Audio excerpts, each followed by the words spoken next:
Would you sell your house for a single flower? Before Bitcoin and cryptocurrencies became the talk of the town, debates raged about them potentially being economic bubbles. But did you know, long before the digital age, there was a time when flowers, yes, flowers, caused a similar frenzy? That's right. We're talking about the Tulip Mania of the 1630s, the Bitcoin of the 1600s. Imagine living in a world where a single flower bulb could be worth more than a house. It sounds like a fantasy, but this actually happened in Europe during the 17th century. Today, we're going to explore this bizarre chapter of history, how it started, why it reached such heights, and its dramatic collapse. Before we tiptoe through the tulip saga, make sure you're subscribed to Peculiar History. And if you want more stories like this, hit the like button and let us know in the comments what strange historical events you'd like to hear about next. All right, let's set the stage and turn back the clock to 17th century Amsterdam, a bustling port city thriving with commerce and culture. This is where our story begins. Amsterdam in the 1600s was not just any city. It was a booming international port, a nexus of trade and wealth, thanks in part to the lucrative spice trade.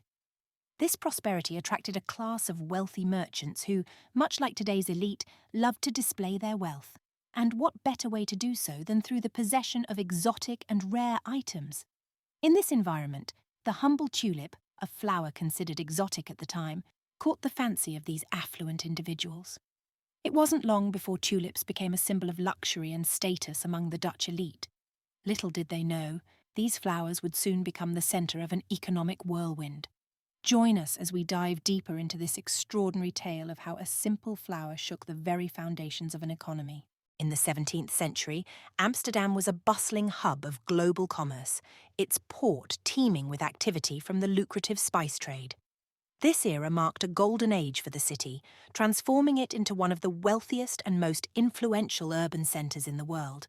The influx of wealth led to a new class of affluent merchants, who, eager to display their prosperity, dramatically shaped the city's culture and landscape.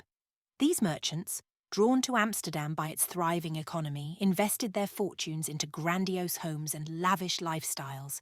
They sought unique and exotic items to showcase their status, and among these, tulips, a relatively unknown flower at the time, caught their fancy.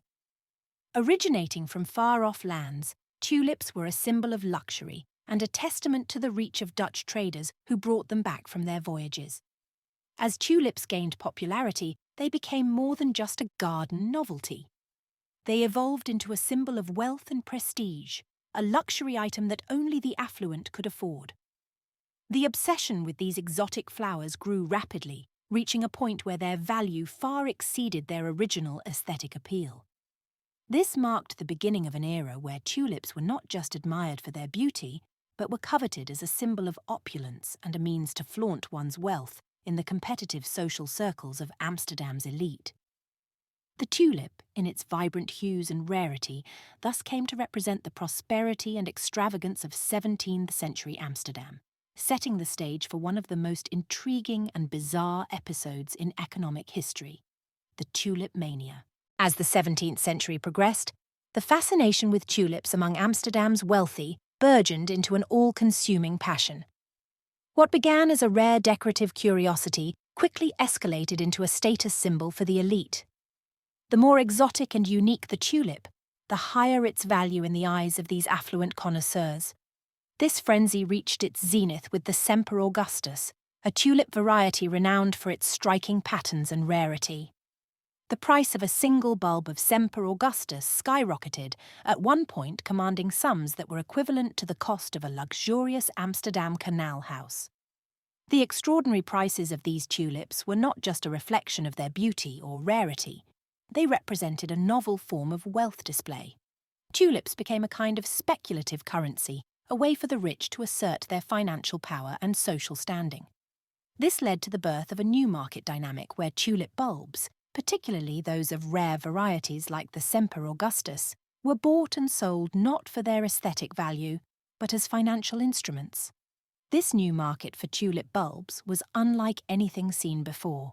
The bulbs were traded on stock exchanges and through a network of informal markets, with prices fluctuating wildly based on demand, rarity, and speculation.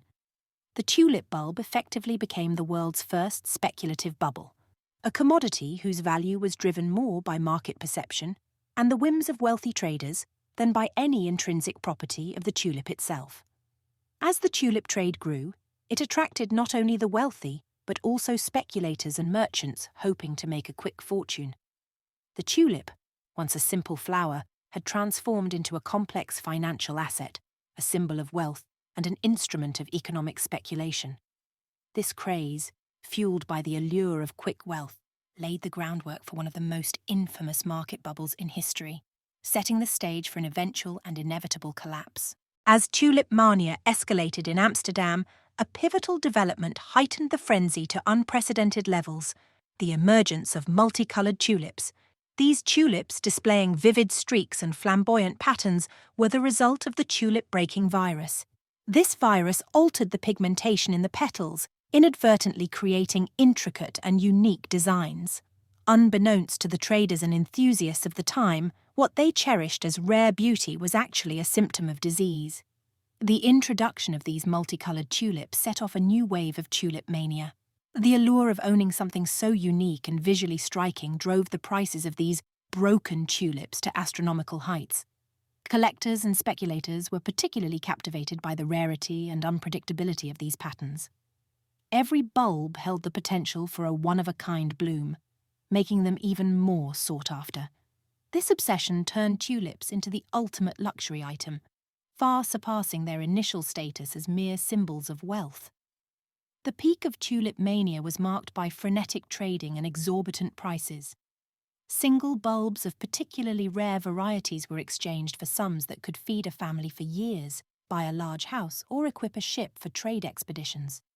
The tulip market became the playground of not just the wealthy, but also merchants, craftsmen, and even ordinary citizens who were drawn into the craze, hoping to strike it rich. This period represented more than just a boom in tulip prices. It was a phenomenon that captivated an entire society. The tulip, with its fleeting beauty and rarity, became a commodity around which an entire speculative economy revolved. The feverish trade in tulip bulbs, driven by both the desire for beauty and the lure of quick fortune, exemplified the heights of financial speculation and foreshadowed the grave consequences that lay ahead when such a bubble bursts. The economics of tulip trading during the height of tulip mania in the Dutch Golden Age was a unique phenomenon. The key to this frenzy was the tulip bulb itself, rather than the flower. Unlike the blooms, which were transient and delicate, the bulbs were durable and could be stored for extended periods, making them ideal for trading. This durability allowed them to be bought and sold multiple times before they even flowered, turning them into a form of futures trading.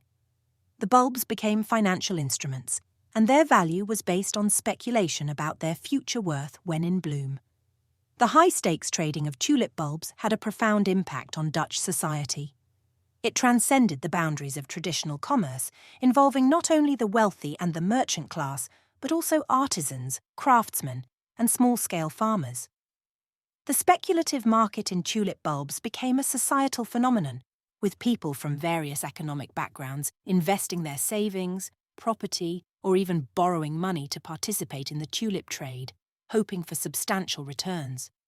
The extent of the tulip bulb trade's impact is illustrated by some of the more bizarre trades recorded during this period. In one of the most famous examples, a single bulb of the Semper Augustus variety was reportedly traded for a sum that could purchase a grand house on the most fashionable canal in Amsterdam. Other extreme cases included exchanging large tracts of land, valuable livestock, or a year's income for a handful of bulbs. Such trades were indicative of the irrational exuberance that had gripped society. These trades reflected not just a financial craze, but a cultural and societal phenomenon where the value of a tulip bulb was inflated to such an extent that it became disconnected from the reality of its intrinsic worth. This period in Dutch history demonstrates the extraordinary lengths to which speculative fervour can take a society, setting a precedent for future economic bubbles. The tulip bulb trade, in its extreme form, ultimately became a cautionary tale of the dangers of speculative excesses. The collapse of the tulip market, which signalled the end of tulip mania, was as rapid as it was dramatic, marked by a swift and catastrophic devaluation of tulip bulbs. The reasons behind this sudden market crash have been a subject of historical debate, but several factors likely contributed to this phenomenon. One of the primary reasons suggested for the collapse was the realization among participants that tulip bulb prices had far exceeded their real value. This realization possibly triggered a loss of confidence in the market, leading to a rush to sell, which in turn precipitated a market panic. The speculative bubble, built on the shaky foundations of irrational exuberance and speculative trading, was bound to burst eventually. As the market crashed, the prices of tulip bulbs plummeted dramatically. Bulbs that had once been worth the equivalent of a small fortune were now worth only a fraction of their peak prices. The rapid devaluation left many traders and speculators financially ruined, as the fortunes they had built on the speculative trade of tulip bulbs vanished almost overnight. In the aftermath of the crash, the Dutch government stepped in an attempt to stabilize the situation and mitigate the financial catastrophe.